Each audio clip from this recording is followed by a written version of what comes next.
Hi, my name is Deo, spelled Ndeu. Hallo, ich heiße Deo, buchstabiert Ndeu. Morokeni, dinalangenyame Deo. I wanted to do a bit of introductions of myself, which was suggested by a little friend of mine called Naita in Rundu. So she suggested that I do that in Dutch, which is German, but I also did it in Kwangali because I'm a Kwangali, of course.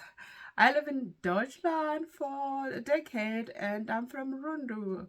And I like sharing stories about experience in Deutschland and here and there. So today I want to share with you how I encounter an accident in Parkhaus. Yes, I had an accident in the Parkhaus while trying to park. So one day I was going for my evening classes. I used to go for my evening classes at 5, which goes up to, I think, for 2 hours. And this time I used to park in a Parkhaus just opposite a building where I was going for my classes. So one day I went there and parked the car, and even though I used to park there more often, this time I parked really correctly, and then this my OCD instinct told me no, even you can correct it a bit and stand straight. And then as I was trying to reverse the car, which was parked on my right side, it's a Mercedes Benz. It's a big car. If you've been in Europe, you know how, or in Germany, you know how the park, how small they are. So if you are parking there, you have to be 100% careful and so on. So the car which was parked on my right side, it's a bit bigger. It's a Mercedes. It's a bit bigger. It was also parked close to the line. So when I tried to reverse, I scratched it a bit.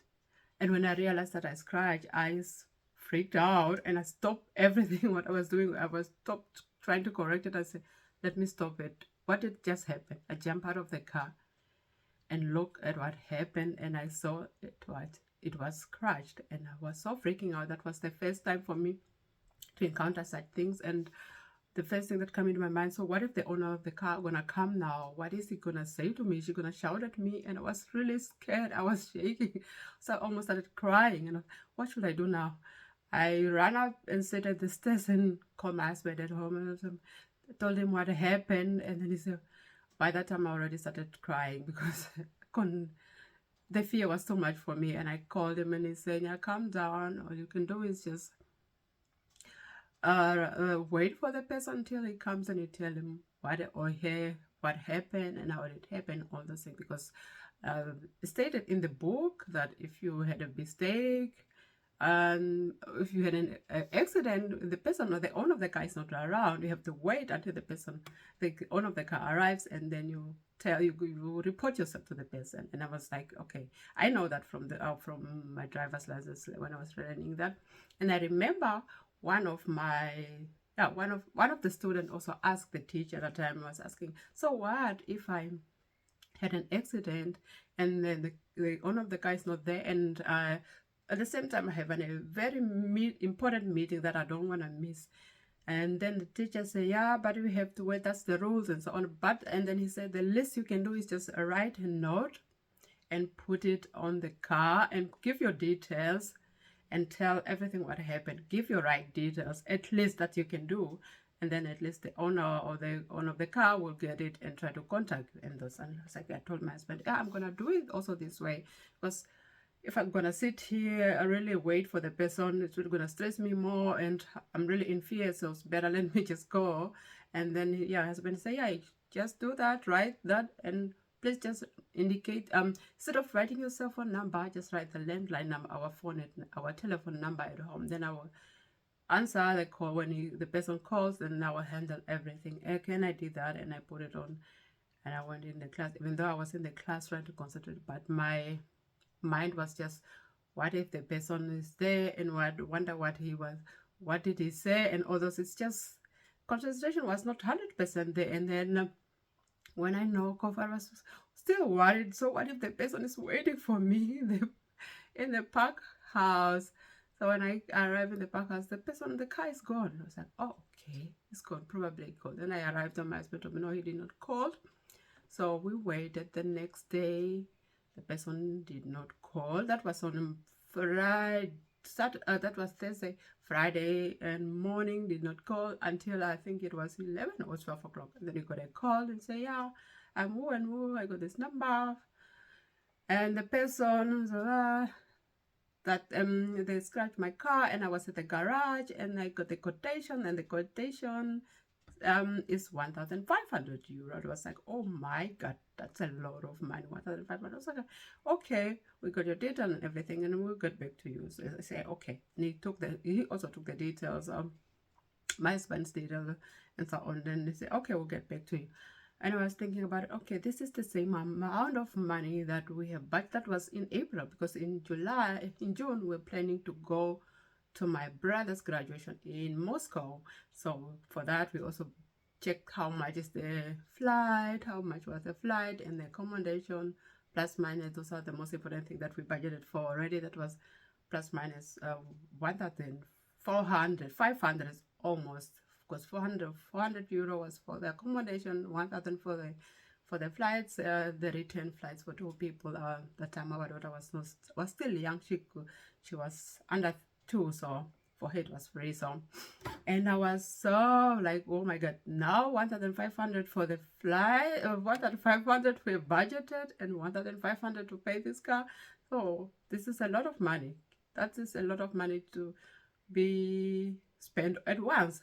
Then we suggested, okay, if we're gonna pay for the car, then I have to go alone, because just to cut the budget, I will fly alone. And even though I was not happy with the idea, I have no choice that to have to do it that way. That was at least the option that we could have done, because I have to be there for my brother at least.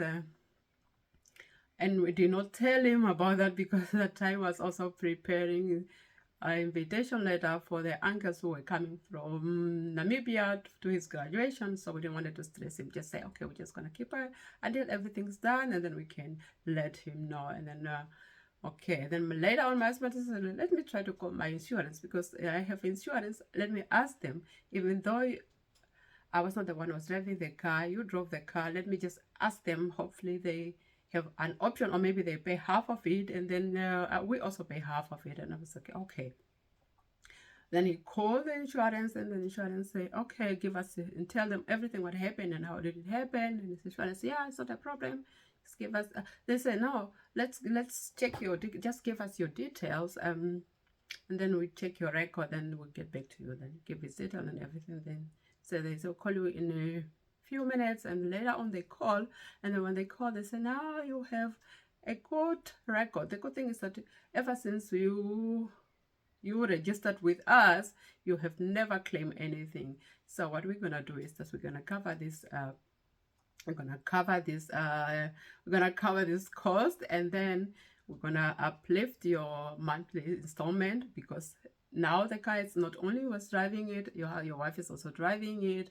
And so we're gonna change it to a certain amount of money that you have to pay monthly. Then you say, no, it's not a problem, we can do that. So the most important that is paid. Then you say, yeah, we can do that. And all we're gonna do now is send you the application form, so that she can fill it in, write everything how it happened, and also draw how it happened and everything. And luckily I also took pictures of this scratch and all the things, and I printed out, and then they send it the next day, and I got it, and we fill it all in, and then send it back. And then we let the owner of the car, that the insurance gonna take it up from there, give him the insurance and contacts, and we also give the his contact to the insurance, and they handle everything. Then so it was really a relief for me when I heard that they're gonna pay for it, because I was not expecting that. On top of that time my license was still on probation, because when you got a license, it stays on probation for 2 years. For 2 years, in case something happened, if something happened, they might take it, and then you have to start from the scratch again, from scratch, learning and everything, just to do the process of the license. And the freaking expensive it is. I was like, oh my god. That was the reason that really freaks me much. And about that, I was thinking, oh, maybe the police gonna come and then arrest me and all those things, because I was still new that time. I didn't know much about that.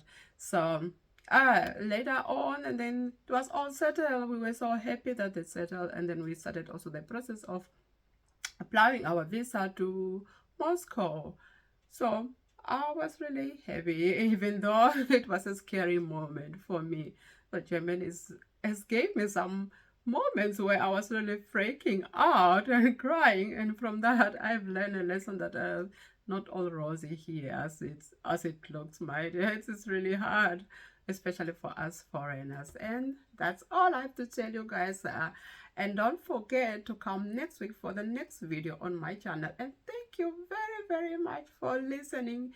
And please subscribe and tune in next week Sunday again for the next video. Tschüss. Bye. Auf Wiedersehen.